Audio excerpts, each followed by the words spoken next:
Clôture dans le vert ce soir pour le CAC 40. L'indice parisien gagne 7,57% à 5336 points dans un volume d'échanges supérieur à 8 milliards d'euros. Les investisseurs avaient commencé la journée avec optimisme, saluant notamment la victoire de Joe Biden aux États-Unis, qui a d'ailleurs déjà commencé à préparer la phase de transition sans attendre que son rival Donald Trump ne reconnaisse sa défaite. Une victoire accompagnée de la perspective de voir le Congrès partagé entre démocrates et républicains, limitant les réformes voulues par Joe Biden, notamment vis-à-vis de la fiscalité des entreprises.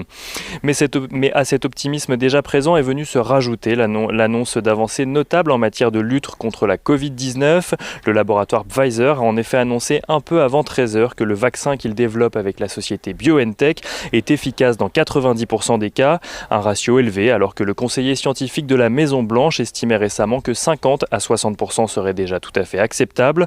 Dans le détail, le vaccin doit être injecté 2 fois à la même personne avec 28 jours de délai. 7 jours après la deuxième injection, le patient aurait une réaction antivirale plus efficace dans 90% des cas que les patients à qui on aurait injecté un placebo. Des résultats très encourageants qui ont conduit le PDG de Pfizer à parler de grands jours pour la science et pour l'humanité.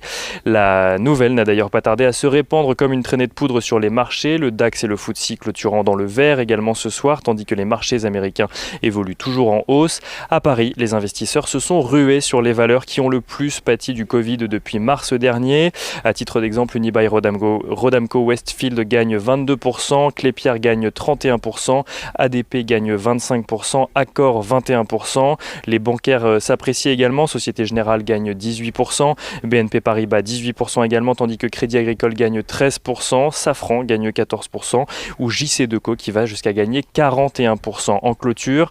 Dans le secteur aérien, les valeurs s'apprécient également. Air France KLM gagne 27%. À noter que Air France annonce qu'il bénéficiera également d'un plan de soutien de la part du gouvernement néerlandais, plan de soutien qui avait été mis en suspens dans un premier temps à cause du refus des pilotes de geler leur salaire, mais celui-ci a finalement été validé vendredi dernier pour un montant de 3,4 milliards d'euros, les syndicats d'Air France KLM ayant finalement accepté le gel de la totalité des salaires pour accepter ce plan de relance. Airbus gagne de son côté 18% ce soir, Airbus qui a annoncé de son côté avoir reçu 11 nouvelles commandes et livré 72 appareils au mois d'octobre. Des nouvelles qui portent le nombre total de commandes d'avions depuis le début de l'année à 308 et le nombre de livraisons à 413.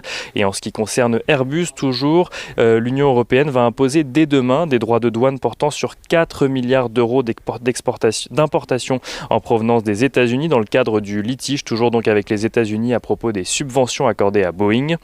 Du côté des baisses à la Bourse de Paris, parce que oui, il y en a ce soir, les valeurs dites de confinement sont de leur côté délaissé. Ubisoft perd 5%, Sartorius Stedim Biotech perd 10%, tandis que Téléperformance perd 5%. En matière de contexte plus général, les investisseurs, dans leur euphorie, gardent tout de même un œil sur les négociations en matière de Brexit, alors que Boris Johnson se dit ouvert à un compromis significatif sur la pêche. La Banque de France estime de son côté que le deuxième confinement dans l'Hexagone aura un impact plus limité que le premier. Le PIB devrait se contracter de 12% en novembre, à comparer au recul de 31% en avril. Pour l'année, la Banque de France anticipe une baisse de 9 à 10% du PIB. Et durant la séance de demain, les investisseurs pourront prendre connaissance de publications d'entreprises. Ce sera Alstom et Devoteam qui publieront les résultats du premier trimestre de leur exercice décalé.